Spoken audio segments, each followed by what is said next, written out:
Ayan guys, paalis na kami dito sa Villa Israel. Tinatali na ni Kuya ang bagahe namin.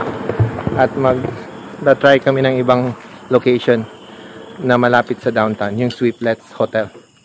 And then bukas flight na namin pabalik ng Cebu.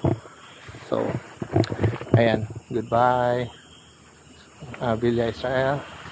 Maganda yung service nila guys. Mahirap lang sumakay dito ng tricycle pag gabi at magasto. Here we go. Taga-Cebu kayo, sir? Cebu kami. Vlogger po kayo? Ha? Vlogger? Nagba-vlog yan. Yeah. Ayan, si Kuya. Ayan.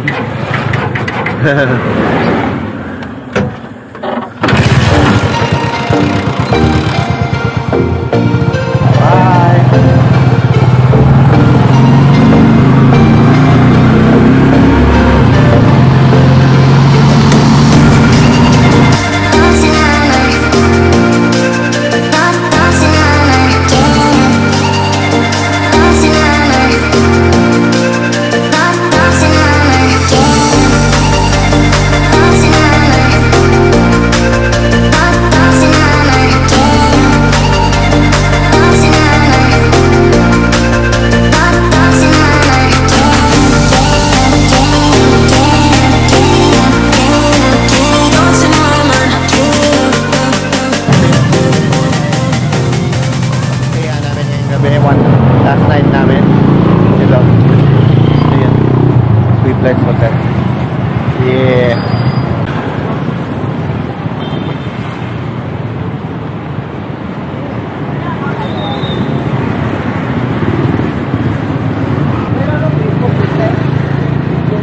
Homer nasa. Homer na. Baka makita ka sa vlog. Ayan.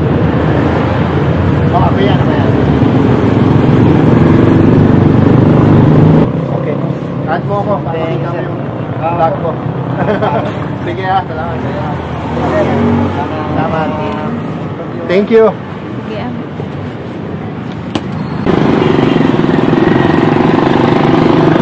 Love.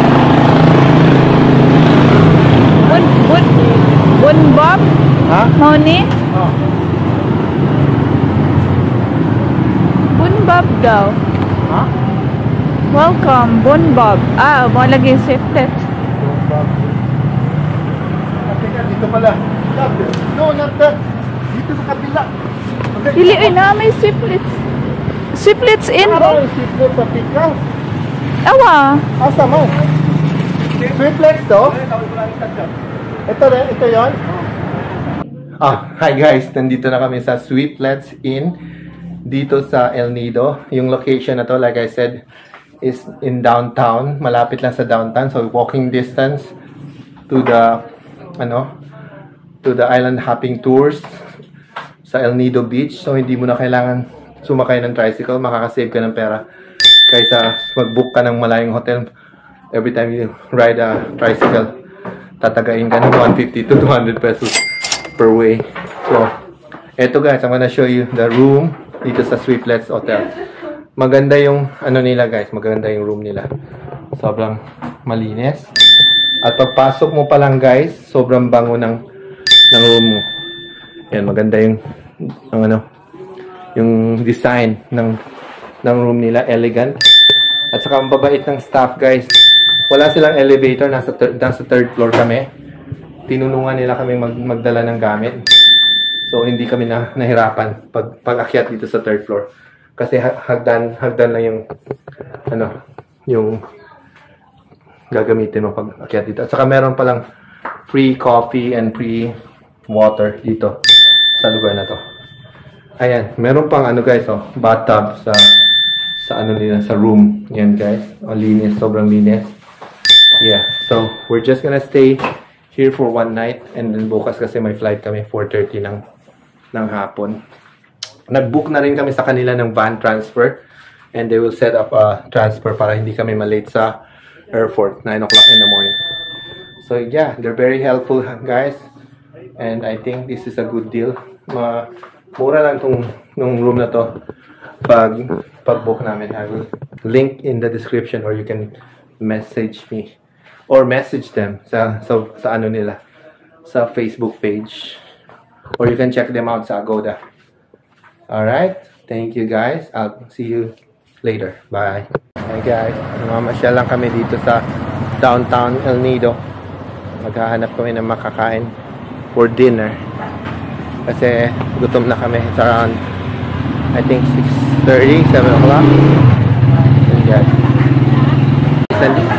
Guys, nandito kami sa Cafe Athena. Ito yung restaurant na nasa tabi ng El Nido Beach. Yan, beach yan kasi madilim. And ito si Ivy. Titikman namin yung Mediterranean cuisine nila dito. Ayan guys. Don't tell me that it's over. Never say that I can't relate. I still wanna come over, 'cause I know